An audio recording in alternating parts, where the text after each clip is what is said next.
Hello, how are we?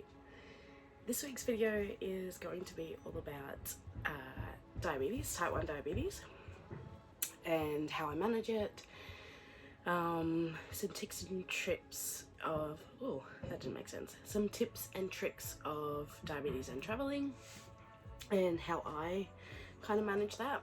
I first off just want to put a disclaimer and say I am in no means a health professional, and this is just what works for me. I'm not giving any advice to anyone of how to manage their diabetes. So yeah, you can take some ideas from me if you want, but don't listen to my advice. Anyway, so type 1 diabetes, there's a few different types of diabetes. Type 1 is usually occurs in children, so usually juvenile diabetes. It has some genetic links, but they're still not 100% genetically. It's not caused by overly eating sugar and things like that. It just happens, you just develop it over at an age, and it's not anything that you've done to cause it, it just happens. Type 2 diabetes usually occurs with older age and generally lifestyle, so like obesity or things like that, just the way that you live your life. Basically you can develop type 2 diabetes, which is managed completely different than type 1 diabetes. And then there's like a third type, which is diabetes in pregnancy, which I don't have a lot of information on. I just know that pregnant women can develop gestational diabetes, which is the third type. So type 2 diabetes, which is the lifestyle one, usually can be managed, I think, through like tablets and some insulin, but then again, I don't have a whole lot of information on it. So type 1 diabetes, which is what I have, is managed through insulin.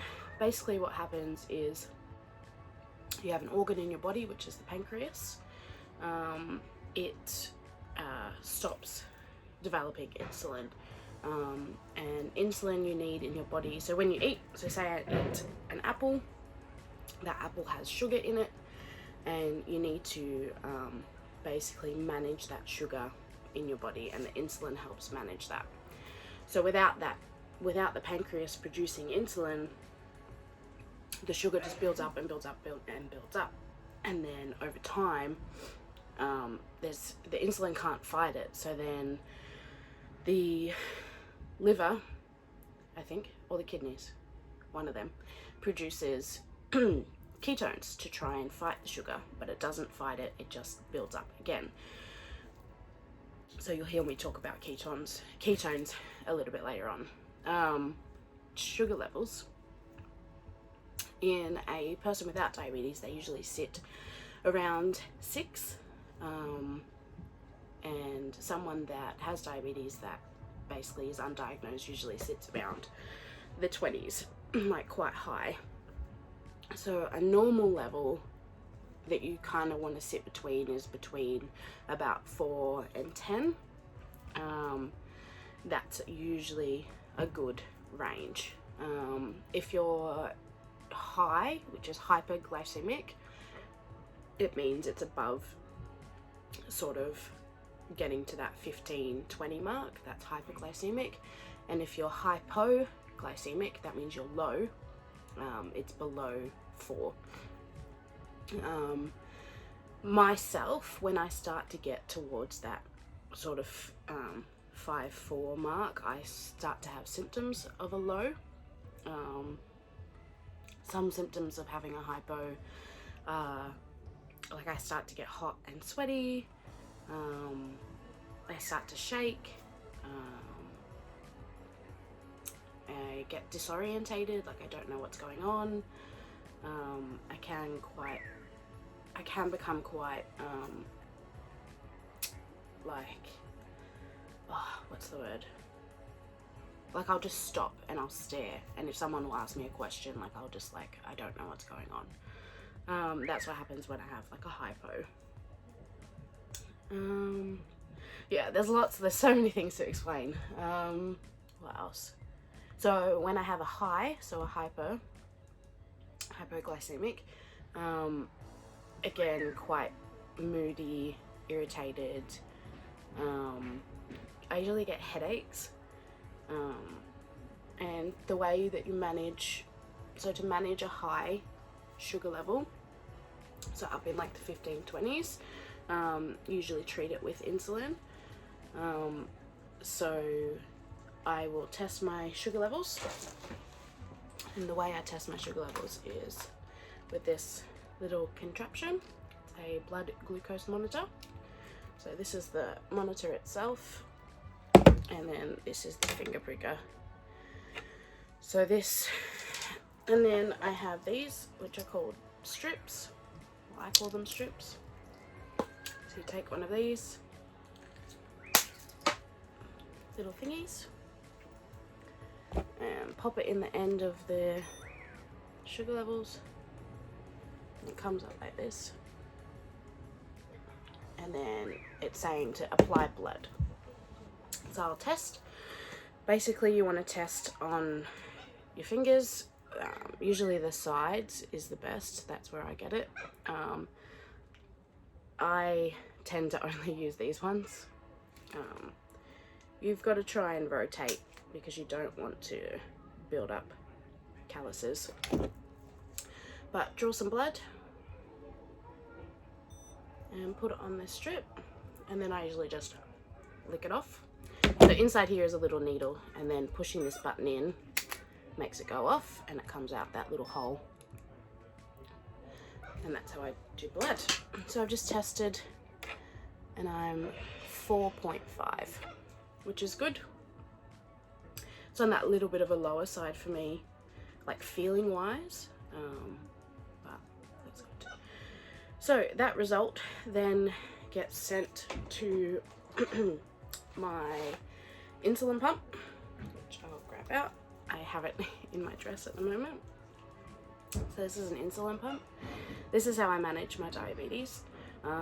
When I was first diagnosed in 2006, so I was 7 years old,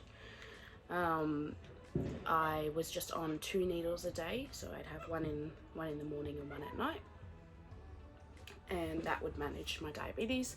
As I grew older, obviously go through puberty and everything changes. I would then moved on to a disposable pen needle. So it's basically the insulin comes in this pen, and you put the needle on the end and then you inject it that way. With managing diabetes, there's 2 different types of insulin that you use to manage it. You have a fast-acting insulin and a long-acting insulin. So the fast-acting insulin usually covers like what you eat. So I'll go with the long-acting. So the long-acting insulin, you have basically, say I was on the 2 needles, you'd have the long-acting insulin at the start of the day, and that would last for about 12 hours, and then you'd have another long-acting insulin, which would then last another 12 hours. So that kind of works in the background, and keeps it level, keeps your blood sugar levels level as you go throughout the day. And then as you eat, that adds another factor into it. So the long-acting insulin doesn't account for what you eat. So then you still need to have more insulin to cover that. So then you'll have a fast-acting insulin, which I use Novorapid, is what it's called. And that fast-acting insulin, you'll have a needle of that, and that will kick in and that will cover the food that you eat. So being on the insulin pump, I only use fast-acting insulin. So the way that it works is there's a little tube in here. It's called a reservoir. That looks like this. This is how they come packaged.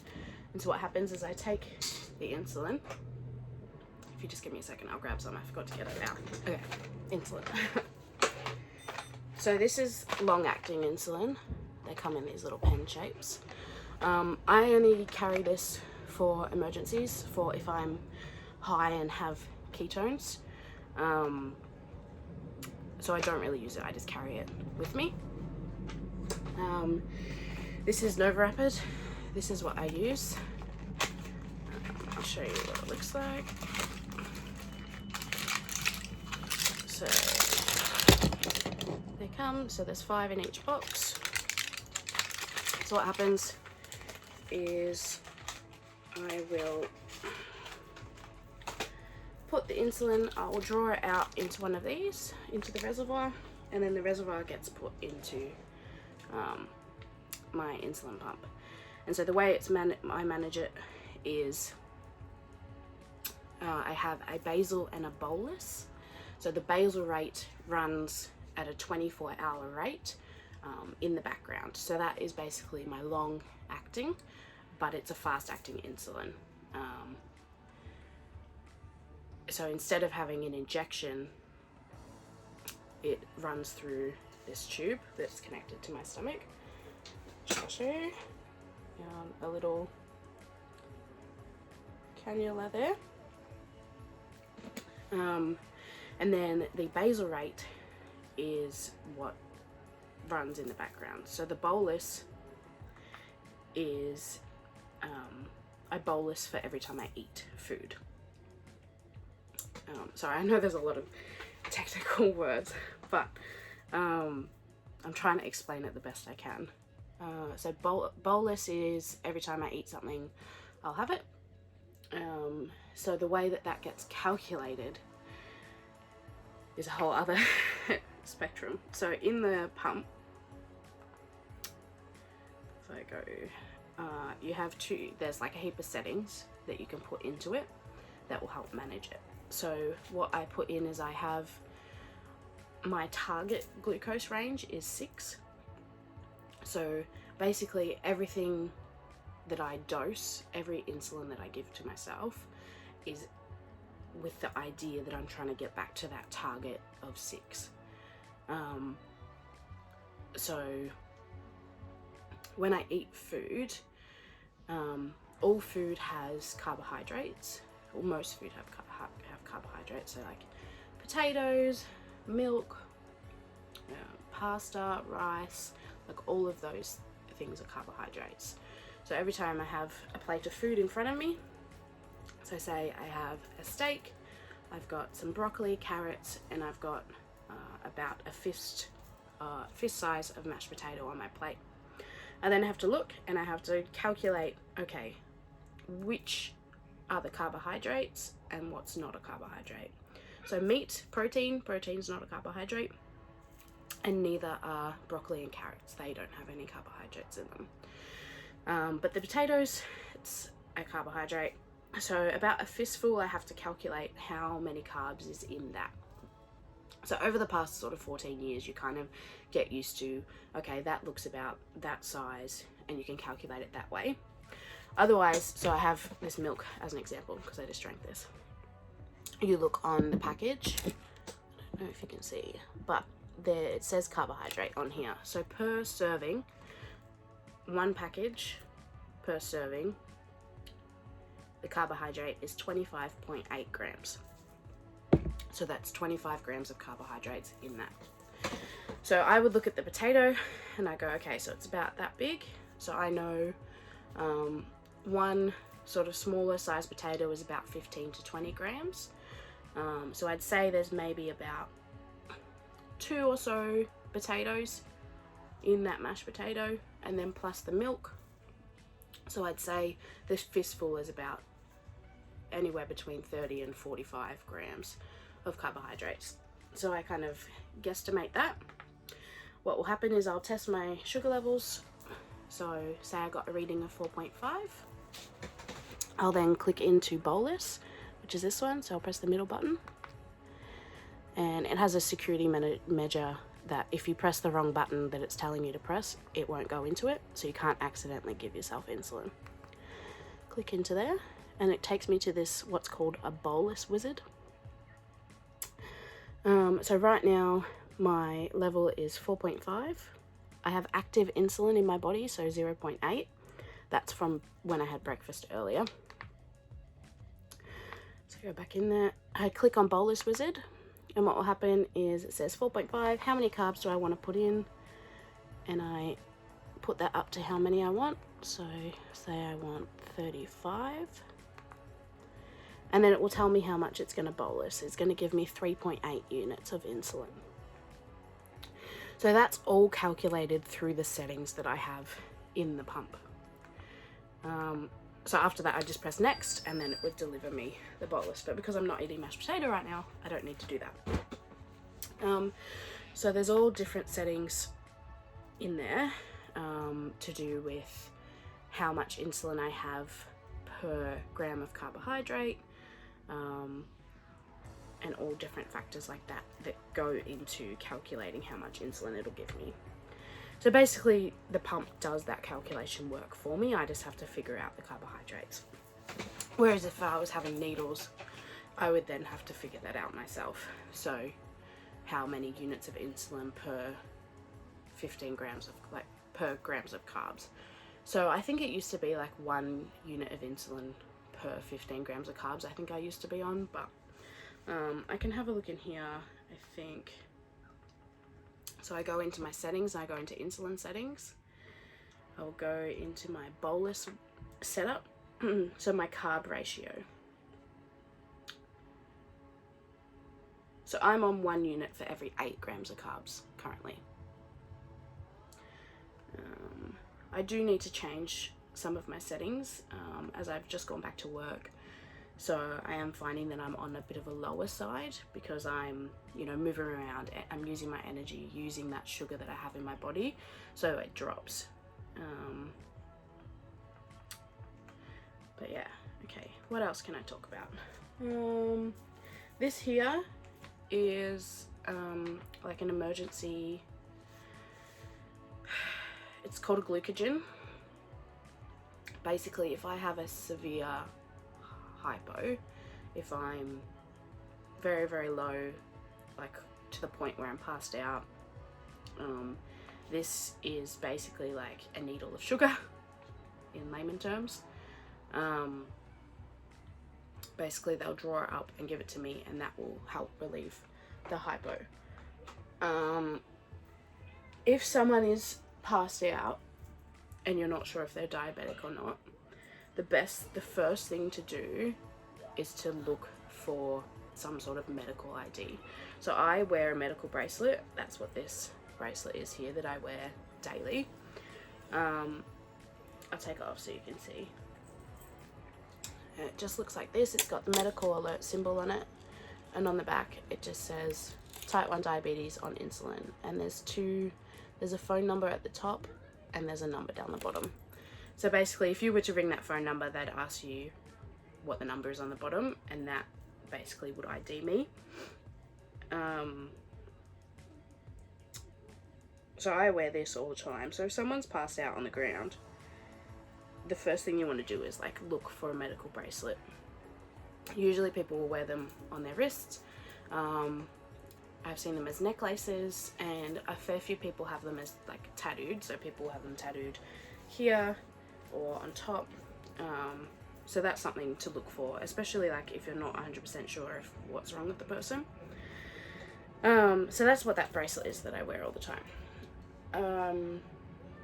If someone is passed out and you found out that they're diabetic, in no means whatsoever would you ever touch their pump or give them any insulin, because this can detriment their health. Because depending, if you have no idea what's going on and they're having a severe hypo and you give them insulin, the insulin brings the sugar down, so that would just plummet them. And same thing, if someone's high and you don't have access to a glucose monitor, the best thing is to just call an ambulance straight away and get help. If you do have a glucose monitor close by, if they have one next to them, I would suggest testing them just like I did before. And if it comes up with a number, say it's 25, and if they're able to speak, like, then that's when you would get them to help give themselves some insulin, and you'd get on the phone to a medical professional. That's the first thing you do. Find out if they're okay, if they're able to speak, but definitely call 000 straight away, because you never know how to manage it. You don't know how they manage their own diabetes.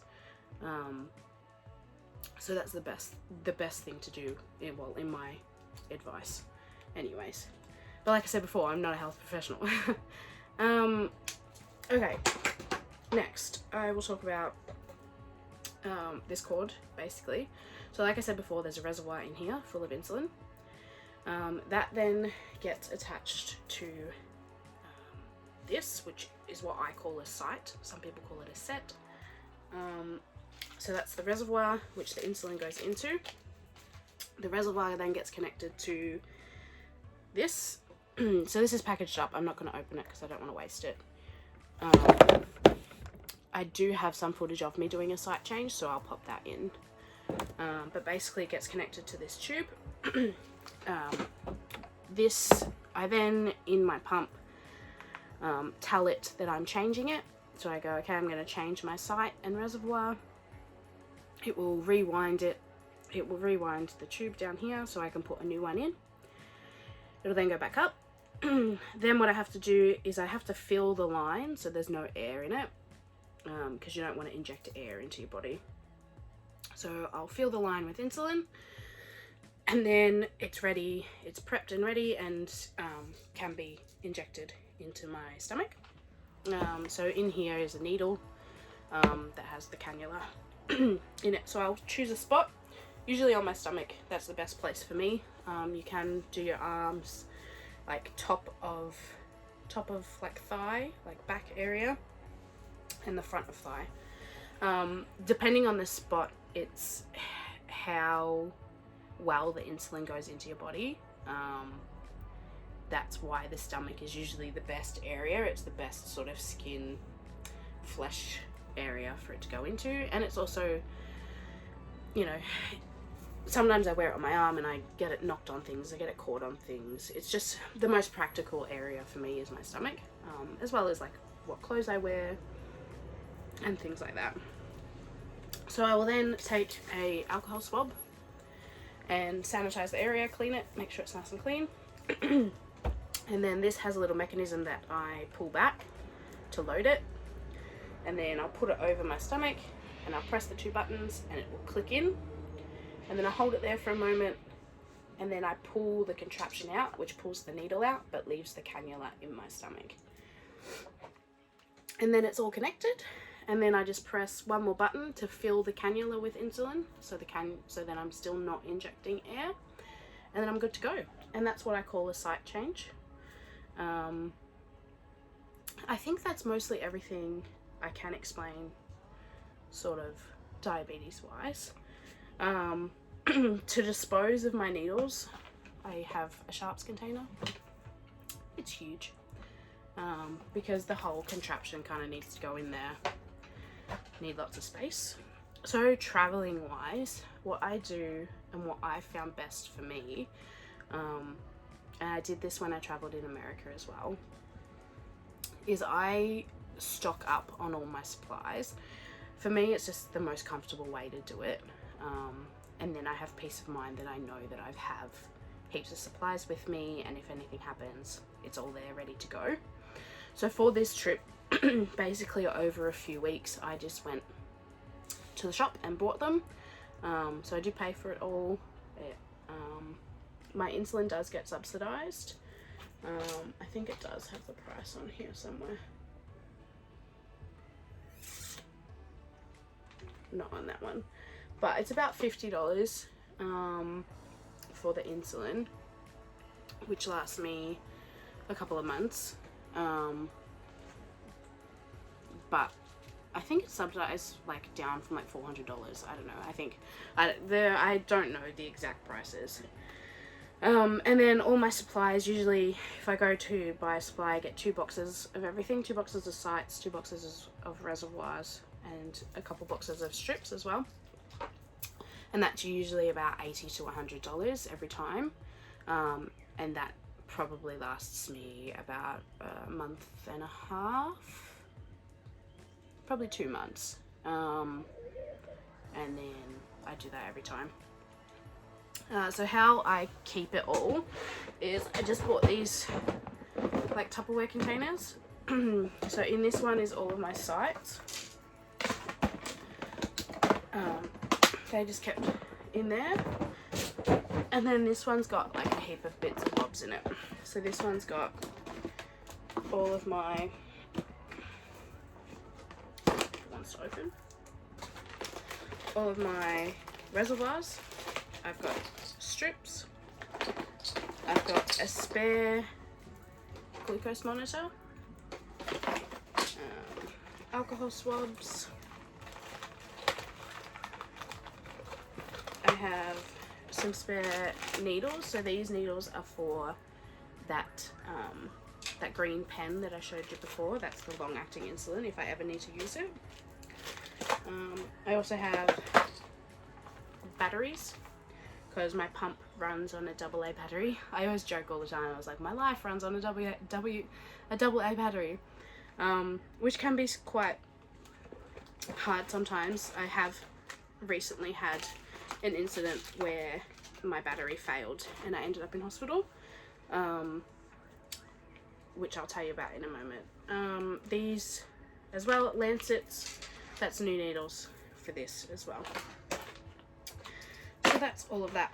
The next thing I'll talk about is, so I've talked about having hypos and hypers.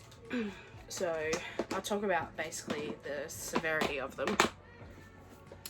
I'm just going to put my pump away. I've had many hypos in my life, like low sugar. Some weird things I've gone through. I remember we were visiting my nan one time, we were driving there, and I was low, but I was like disorientated. And mum and dad are like, oh, where are we? And we were in Frankston at the time, so I was like, oh, we're in Frankston. And they're like, why are we here? And for some reason, I just kept saying, we're in Frankston and we're here to donate blood. But we weren't. We were in Frankston to see my grandparents. And we pulled up to the petrol station.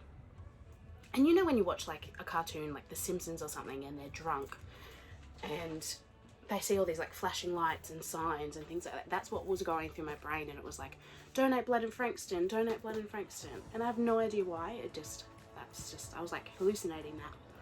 And then I looked over, we stopped at the petrol pump, and the petrol pump has advertising, and it was like, donate blood in Frankston. But it didn't actually say that. I was just, in my mind, looking at it going, that's what it's saying. So anyway, they got me some sugar, and I was fine. But for some reason that's happened. I remember one time I was at my auntie's house, super low, and I was like, oh, I'm gonna go get something to eat. And then the next thing I remember is I was bawling my eyes out, like in her arms, and I'm like, what's going on? I don't know what's going on. And basically I blacked out. I was yelling and screaming and like trying to hit her, and yeah, she just got me, I think she got me some icing from her fridge, like cake icing, and just like was trying to food speed me, like put it in my mouth or like put it around my lips to try and get the sugar into my body. So that can happen. I've had weird experiences like that all the time. But basically I just had to get sugar, and I've never really been in the hospital for a low. There's been a few times where I haven't been able to quite get it up, so I've just gone there as a precaution. But with high blood sugar, it's a bit different. I've had 2 experiences that I've been hospitalized for. My first one was in America when I was by myself, which was crazy. Basically what had happened is my sight had disconnected from my body in my sleep without me realizing, and I woke up the next day and I just felt awful. I felt really like lethargic and sick. I just felt like I couldn't, like my body was heavy and I couldn't move. And I tested my levels and I think I was like 16, so quite high. And then what these purple strips are is they test for ketones. So I talked earlier about how your when you've got no insulin in your body to fight the sugar, your liver or kidneys produce ketones to then try and fight it. But they end up making your blood go acidic. So they don't fight the sugar, they just they do something else, which is not good. So they make your blood go acidic, basically. And so ketones, anything below 1 is like good. You want to be 0 for ketones. So it's the opposite with like sugar levels. So ketones, you want to have 0.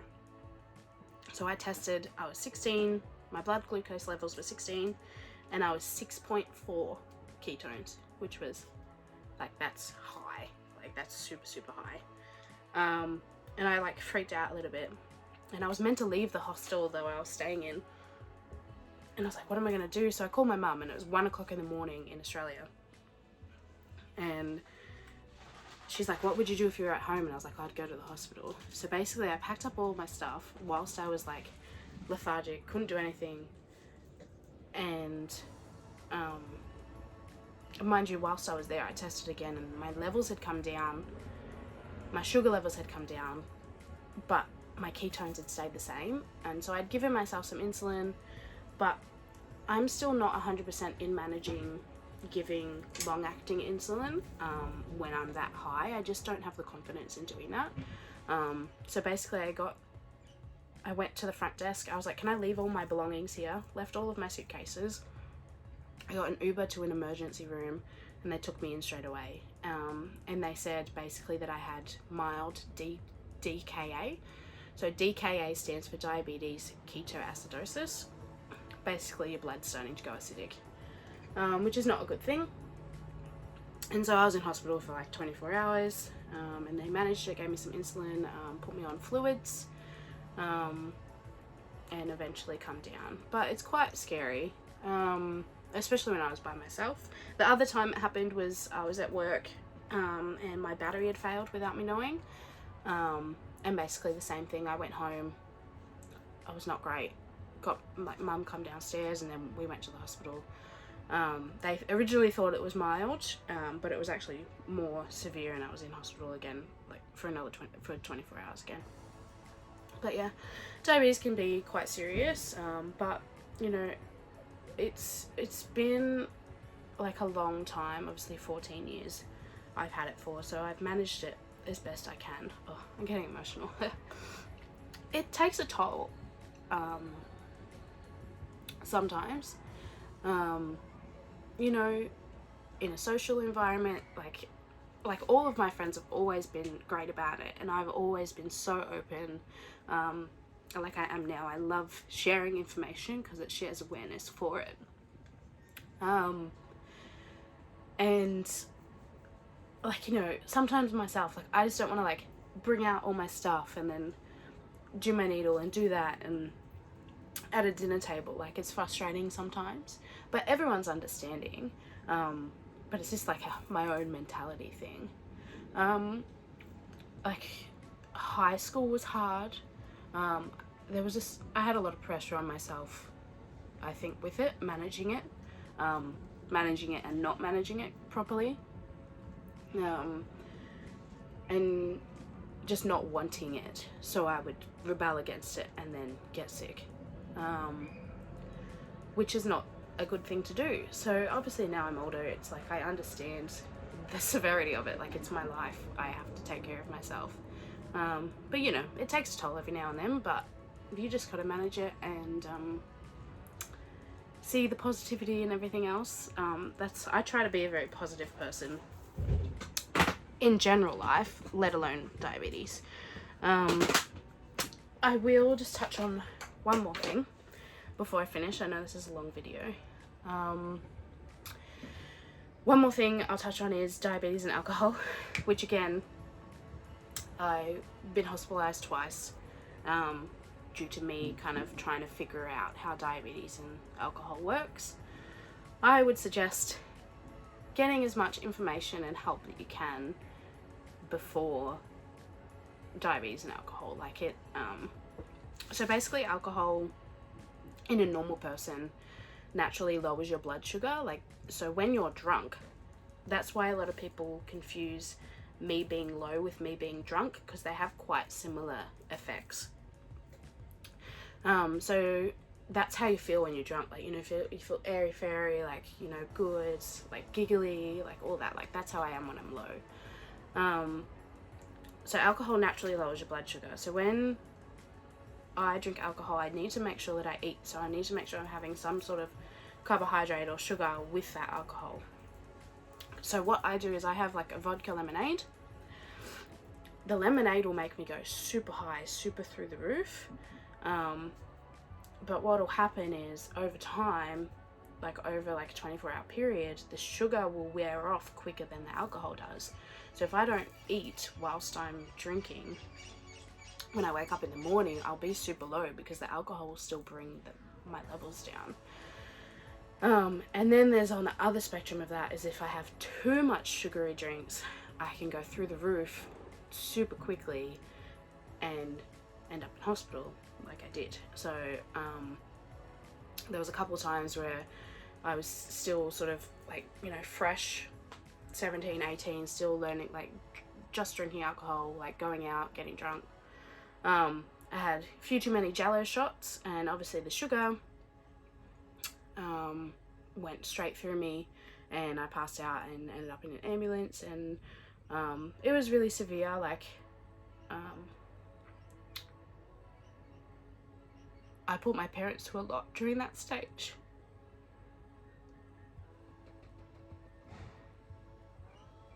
Like, it was quite hard on them because I was quite reckless with my diabetes because I didn't know how to manage it.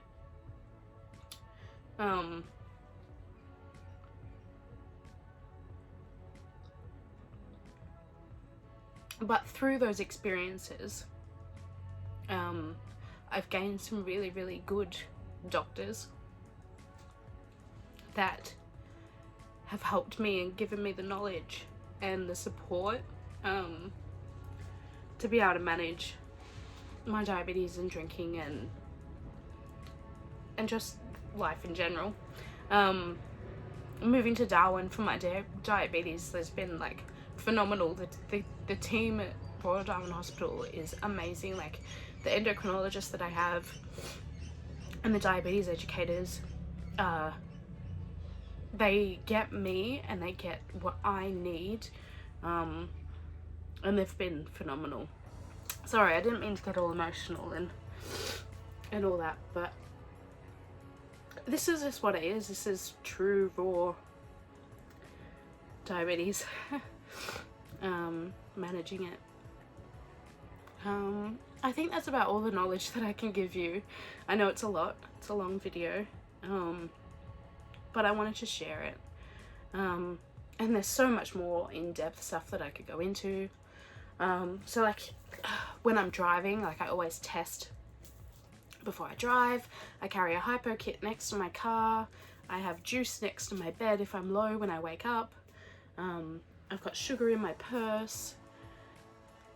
Like, it's just every part of my day is managing that diabetes. But then on the other hand of it, it's like I'm not owned by my diabetes. I'm Regan. I introduced myself like that, and you know, I have my pump on me, but I don't go around saying, oh, my name's Regan, I have diabetes. Like, it's like, you know, this is me. I'm traveling, living my life, bubbly, weird, crazy. That's Regan. And diabetes is just something I have with me. So when people ask, they're like, oh, hey, what's that? Is that like an MP3 player, or is that a hearing aid or a heart monitor? I was like, oh, no, it's just I've got type 1 diabetes, it's my insulin pump. That's how I manage it. So I'm fully open to it. I love answering people's questions, and letting people see that, and see this, because it makes a difference in other people's diabetes as well. Like, I remember in school, there was a few other, like 1 or 2 other girls, I think like one, that had diabetes and just knowing that somebody else around you has it makes a difference. Like, I'm in diabetes Facebook groups, and I've met people through diabetes. Like, having those connections makes a difference in managing it. You're having people that understand you and understand the questions that people ask you, the weird stuff that people say to you because of it. But yeah, anyway, I'll finish this on a positive note. I'm having a great time on the road, and diabetes doesn't stop me from doing anything in my life, and don't let it stop you from doing anything you want to do, because I've travelled, I've skydived, I've swam with dolphins, I've inspired kids at camp, young girls. Like, just live. That's all I can say. Just, you know, don't spend every day going, oh, I wish I could go do that, or I wish I could go do that. You know, make it work. Do whatever you can to do what you need to manage, and just live. Like, you know, you only have one life.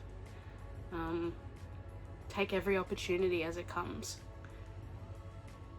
Thanks for watching again, and I'll see you in my next video. Hopefully it's not as emotional as this one. Thank you.